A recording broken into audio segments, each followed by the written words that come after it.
Well, that meant I would get paid. So I was very happy.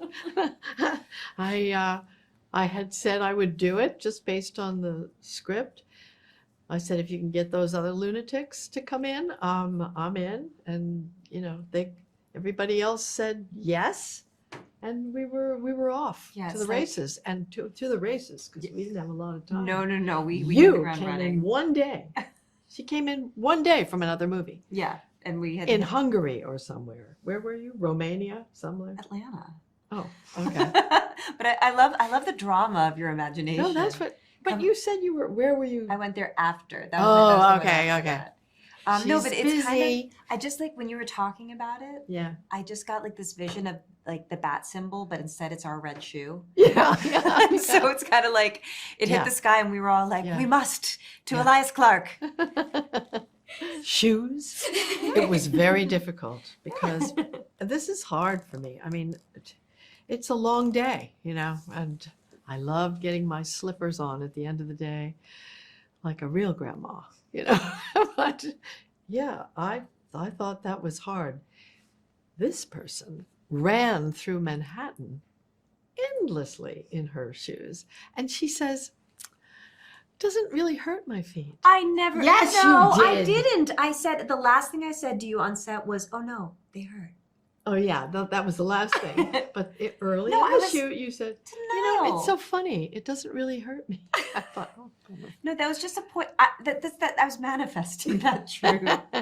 No, actually, in the first film when I was 22, they didn't hurt. They didn't. And this one, I went, ooh. And I thought, at 42-year-old, I should probably throw in there a couple times. So there was this one day where I was wearing these huge, I think they were like Ralph Lauren platform shoes. Yeah. And I realized that Andy would have taken the subway home in those shoes. And I said, David, I just have to be like doing a very Andy muttering about them, just be like, so stupid, so pretty, so stupid. And it just has to be some kind of commentary on it. Yeah. Something. It was wonderful. He's just, everybody knows that just the loveliest man.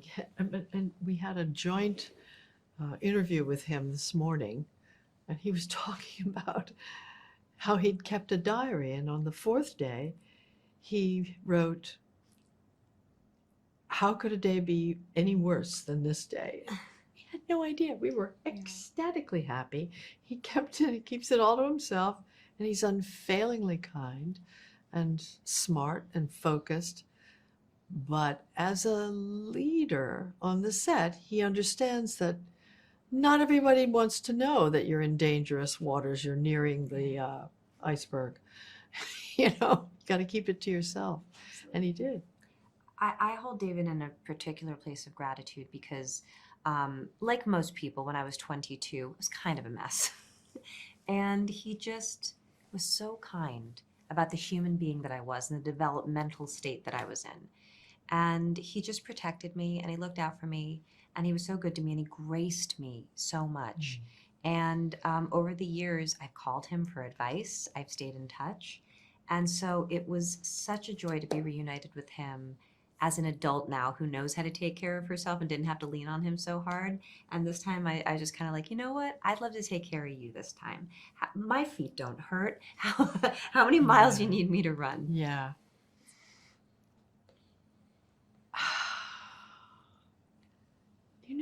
It's so funny because I feel like I've answered that question about 9 million times. How about you? It's true. It's true. But something did just pop into my head. What? Okay. Which was so I've had 20 years to like think about what my favorite cast experiences have been, and the first one has always been right at the top. And so if there was a group of people that I could choose to be reunited with, it is 100% this cast. And they're one of the first scenes where it was all four of us together, and the insults are just flying across the table and the lines are coming out, so, I mean, it was like watching this brilliant tennis match. It was just happening. And then everybody's improvising, and I just remember thinking, this only happens with this group. I've only experienced like this level of chemistry with this group. So, and what I knew this time at this stage of my life was So just enjoy it. Yeah. Don't worry, That's don't right. fret, don't think too much about the future. Don't even think about like just be here with these people and enjoy this because this is what magic feels like. It was also sort of like picking up from yesterday. I mean, it really, by the way, you're so young, but when you get older, 10 years is Nothing. nothing. It's nothing. 20 years is a little something, but not really. Not really. It's not like the first 20 years, which you can remember every single summer of your life. From 20 to 40 gets a little more interesting. From 40 to 60 gets a little more indistinct. From 60 to wherever I am, 75, it gets really far. Everything seems about 5 years ago to me. I think that essentially she's remained herself. Her core demeanor, her aspirations for herself and for Runway, her expectation of herself and to hold herself to a certain line of responsibility and a standard. She's that same person, but the edges have been rounded a little bit by time and by the uncertainties of the world in which journalism exists, the magazine business exists or doesn't, and just as we're all navigating the unknown of what the digital landscape holds for us. No, I haven't. I don't really have that relationship with my characters. I don't. I'll watch the films that I've made maybe once, just to kind of be respectful to the process and be out of curiosity about what we made. But I don't really live in the past. My relationship with my characters is through the making of them and through all the thought that goes into them, and the muscle memory of playing them. Mm. But no, I don't have the sort of information that you would need to be able to say something like that. I'm not the writer. And so, because I couldn't just imagine Andy, I'd have to imagine her within the context and as she relates to all of these other storylines, because that's how she exists in the first one for me. I screamed with joy, actually. Yeah. Was very excited to do the sequel, especially excited to work with Stanley again. Yeah. And then they divided us for most Yes. of the movie. Yes, I was very That's excited okay. too, and angry, still am, that we hadn't more to do together. Yes.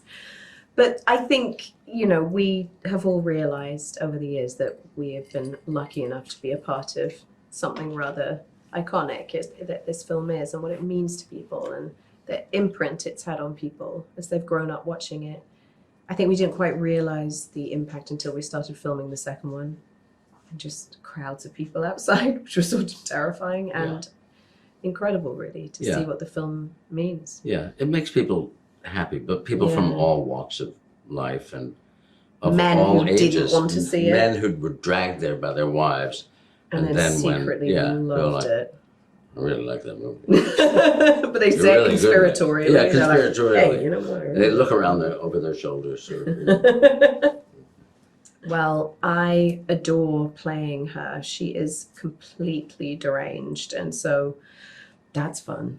I love the clothes. I love the spectacle of it.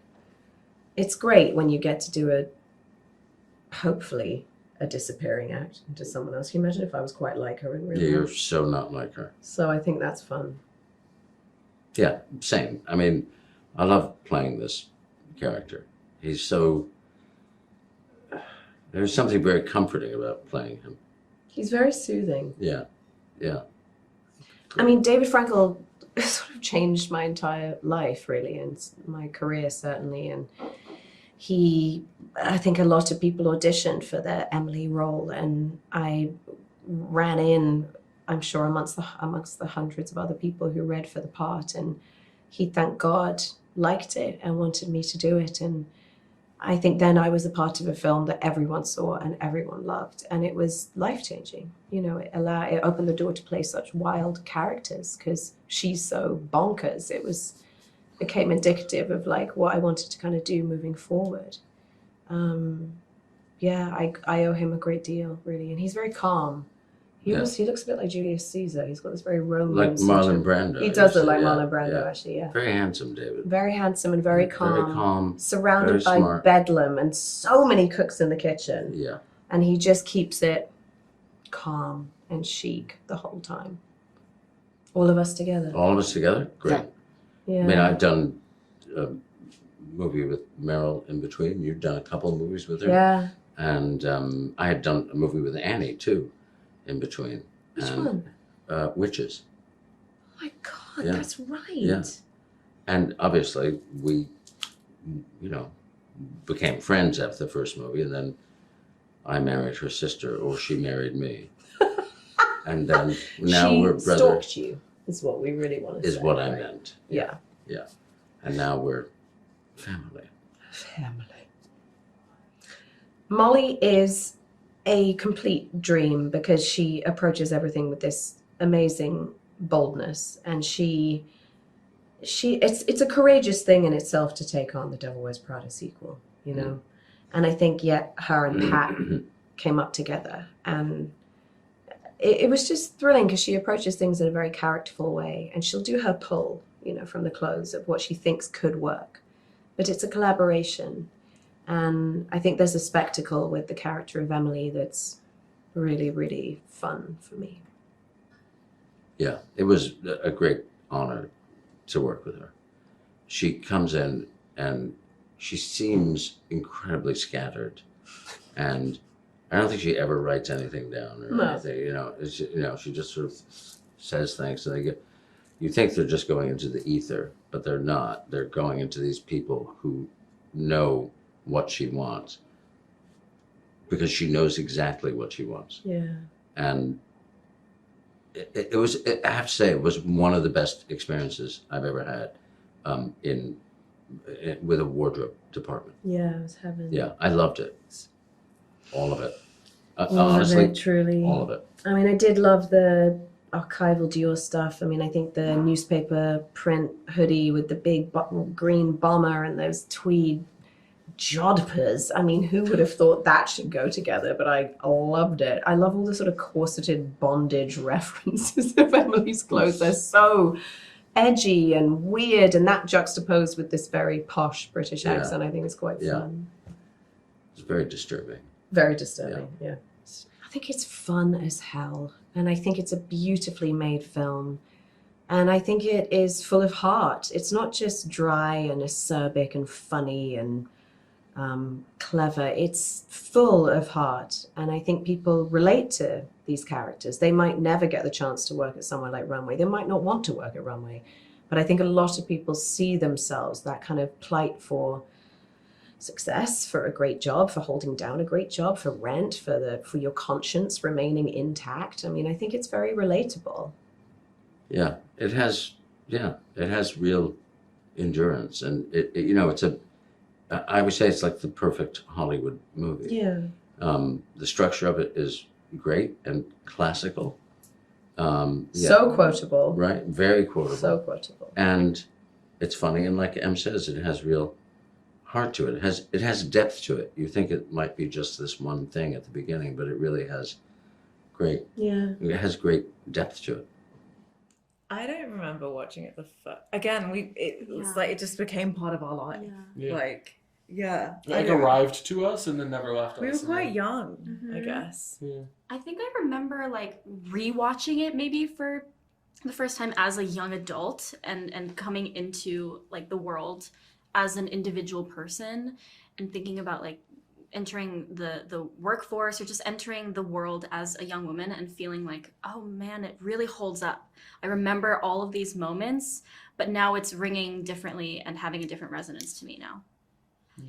Happy. Happy, So Excited, yeah. Yeah. Great. Thrilled. I Yeah. mean, I feel like it came out of sort of nowhere. We know how it is. Like you tape for things and You have the chicest story. I'm sorry. You But were the on chic- Broadway. I was on Broadway. I was on Broadway. On Broadway. Yes. And I was like, oh, David, yes, send him in. David, send him in. This Send is him in. Yes. crazy. Yeah, David Frankel came to see my Broadway show after I had done my final callback, and I think that one of our wonderful stage managers backstage was like, Helen, there's a David Frankel here to see you. He really wants to come back. And I was like, oh yeah, David, come back. Come back. Come back. Come on, yeah, let's come talk. to my dressing room. Yeah, like all this stuff. But it's just because like it was at the point where I wanted to share the world that I was in. And I was so happy I had such a wonderful callback experience with him. And he made it so painless and was such a grounding and normal guy that I was like, oh yeah, that's my friend. That's my friend. And then he has made such a beautiful world. So yeah, to like zoom out is crazy, but the zooming in is just like we had such lovely people around, so it didn't feel overwhelming. What an honor. Yeah. Like such an honor. Learned so much, and like what else can you say? Like it was just amazing. It is like, what else can you say? Like, it really is like, oh, the professionalism and the talent is like what you would expect, and then you're like, yeah, that's just happening. Like, that's crazy. I'm watching like one of the best, like, regardless of who you're talking about, you're like, I'm watching one of the best actors living, like, act right now. That's crazy. Now that I hear us talk about it back, I'm like, it was rare air, but I don't know that it felt special for sure while we were doing it, but it is rare air, and I don't know that I clocked it while we were doing it, that it was like It's so, sometimes do when you know what get I mean? distance and perspective, you can really like see it, and feel it. And you do, yeah, it's a balance, because you want to like to appreciate the moment and take it all in, and also not make anyone feel weird and not be too like you're like, we are still at work. Like, I don't want to. It's a balance for sure. Yeah. So Aline and David kept saying like, this is someone who holds himself with such poise and like almost this regal kind of air to them, and has this quiet confidence and can like say things to Miranda and everyone else and kind of get away with it with a smile on her face kind of thing. So I watched a lot of like best moments of Rihanna, because I was like, who can say anything and get away with it, basically. Obviously I'm exaggerating to a degree, but it just helped me get in the vibe of her confidence and her sassiness, and just to embody that kind of feeling as a woman and then paint it in my own way, for a better word. Yeah. So that was a small insight to the process of developing her. Cool. For Maybe Happy Ending, it was such a personal, amazing journey. And at that point, I think I had done about 200, 300 performances. So it was something that I wasn't necessarily like nervous about remembering the lines anymore. So it was very exciting to start the day with so much newness and practice this muscle that I haven't necessarily like flexed before, and learned so much. And then to translate all the comedy that I was learning in the Broadway show that I was doing at night and translate it to like a film setting. I also felt like a badass doing it, because I knew how hard it was. And at the same time, I was excited to like surprise myself, and do something that maybe necessarily on paper I would have been like, I can't do that. That's too overwhelming. That's too crazy. And I was surrounded by an amazing support system, and everyone on set was so lovely and patient and wonderful, that it just kind of felt like, let me just show up and try my best, and the rest will fall into place. It's funny because it is like not so dissimilar from like my own. Like, I thought a lot about like him being from a place like where I'm from, like kind of middle of nowhere, like rural America, and like wanting to move to New York and like be able to express himself. And Aline and I talked a lot about Nigel in the first movie, talking about reading Runway magazine under the covers with a flashlight, and it being like a beacon of hope for kids like him and kids like me, Caleb, and also a kid like Charlie. And I think the reason he's so happy to be there is because it means something different to him. He didn't I envisioned his character as not having grown up somewhere where there was access to a lot of open-mindedness or chicness or any of that. That was some of the stuff that I was like thinking through with Charlie, and why he would be so happy and like elated to be chained to his chair at his desk and having this hard job that was so hard for Andy, and like that Emily had so much anxiety in the original, why his perspective would be more aligned with like Nigel's feelings about it. Yeah. We were saying Molly, Yeah. the costume department, Molly's whole team were just amazing. Jake, Danny, Jessica, and the whole makeup and hair department. But costumes, it was just, she's a great personality. And she's Oh just, yeah. we're seeing her tonight, right? Yeah. Yeah. Yeah. She understood the assignment. Yes. Because you know when you're doing costumes for the sequel of Devil Wears Prada, you know that there's gonna be like expectation, and I think that to Molly's point of it wanting it to be timeless, like people wanted, I don't know, I think she wanted it to have the same kind of like standing the test of time, at least in like in a fashion sense, sort of towards the first movie, and having like a very specific point of view, I think was that. And so on set she was always like discerning and intentional about the pieces that she was talking about. All right. I think it's such a satisfying movie to watch, to see Andy Sachs come in and she's overwhelmed and out of her depth in this hyper-real fashion world with these hyper-real characters, and she's in New York, and then she rises to it and overtakes Miranda and has the makeover, and it's just so satisfying to watch. And I think it's a universal story that is timeless, right? So anyone from any generation watching it is rooting for her. Yeah. And in rewatches, I feel differently about her journey. Yeah, you were saying so I that, think that the older you get, whenever it arrives in your life, I think there's something to glean from it. Even like Miranda's journey with her husband and her kids, and like being a mother and trying to balance family and work, like that's pretty universal theme. So I think it reaches a lot of different kinds of lived experiences. I think the original and the new film all tap into a number of cultural obsessions that we have. We're obsessed with New York, being young in New York. We're obsessed with power and money and looks and who gets to be near all of that. But I think really when I think about it, and what I got so excited about reading this script was that the thing that I love the most about the first film is that it's truly character driven. And if I showed, if you showed somebody 15 lines from the movie and you said, which character do you think said this? You could get it with almost 100% certainty, which is the same about great sitcoms and about great plays. Like, could you tell if there was no name and no delivery, like who said each line? And Aline's brilliance as a writer, that's what it is. And the second one maintains that as well. It has that character driven like brilliance in the writing.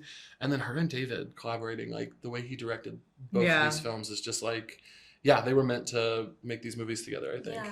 Yeah.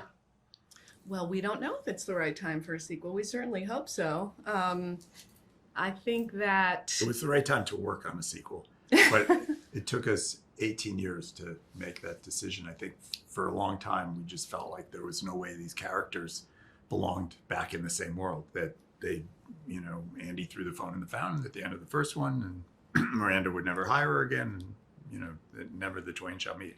But times change and the world has evolved, and that exploring the changed world of journalism and media seemed really interesting to us, and how Miranda would face the challenges of an evolving industry, and Andy, somehow needing a job became an interesting way into telling that story.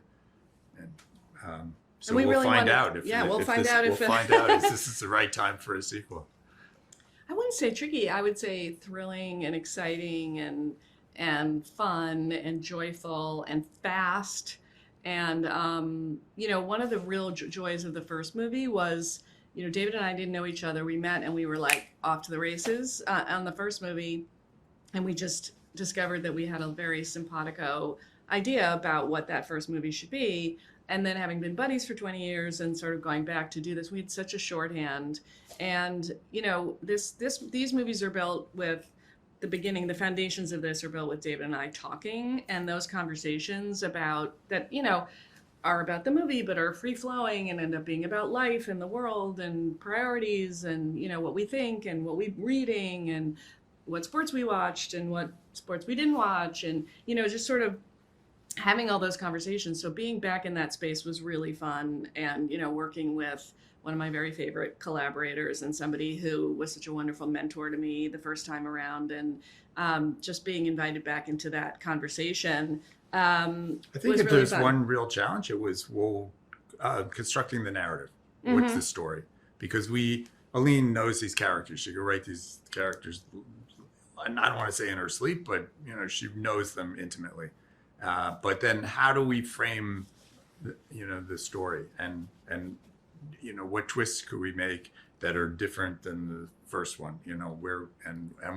Where do we leave them? In a way that for me, the most satisfying part of the first movie is how it ends. Is just so gratifying, and could we achieve that again? That was the goal. Was the So my process- answer is I had no challenges. in your sleep. Yes. Much easier. Yeah, Yeah. a piece of cake. Yeah. Skipping through the woods. I considered it harder than the first one. The first one was a very difficult movie to make. We had enormous challenges.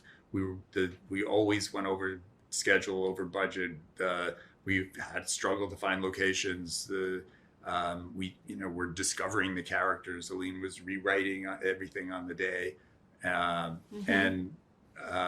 and this one, we had a brilliant script from the beginning. The actors all knew their parts, and yet the scale of it and the just sort of crushing level of meeting expectations just felt really demanding every day. Yeah, and physically demanding. There was a lot, big sequences, and watching David work as hard as he did, and all the actors work as hard, and Annie's workload is intense, and so it was really interesting to see how much of a deep dive you have to go into to make to deliver on a whole vision.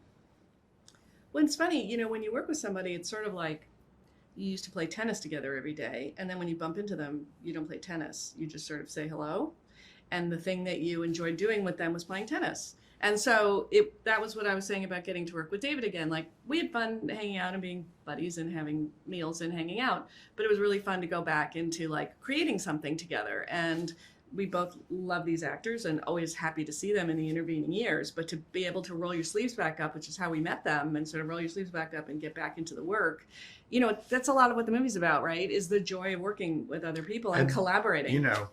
As we are, I'm sure, to them, they are really such different people. They're in such different places.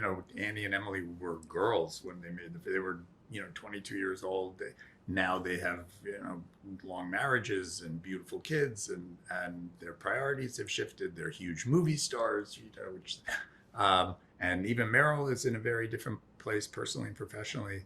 Stanley has gone through a lot. He's a married, cultural icon. He's married Emily's sister. So many transformations have taken place, and yet when we all got in a room together for the first time, it really felt like family. And there was, the shorthand came back really quickly, the trust. And that meant that everybody could play, and the experience was joyful. I don't think we know.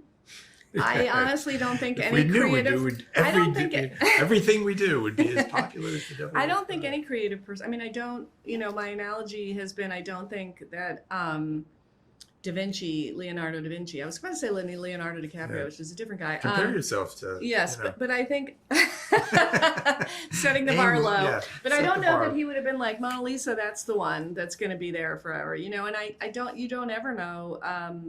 And that's sort of the good news and the bad news. You don't ever know when you're working on something. You can only see whether it speaks to you. William Goldman got it right. Nobody knows anything, and we certainly didn't know. And we, to this day, we don't know what was the secret, and all we can do is sort of do our best work and hope that it gets even half the enthusiasm that the first movie still gets.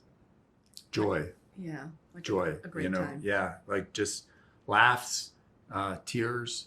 I always say, gee, I just want the audience to get that feeling where your chest feels like it's swelling, when you watch a movie and you wow, this was 2 hours that made my life bigger, Yeah, and I went on a journey with these people who I already know, or maybe don't, and maybe it's new to someone. But I think that there was a spirit of love and connection in this movie, especially about how humans need each other in the world that we're in, and in the challenges that we're in. That we still need each other, and it's really the first time that we're seeing Miranda kind of asks for someone to help her and for someone to support her, and she does it in her way.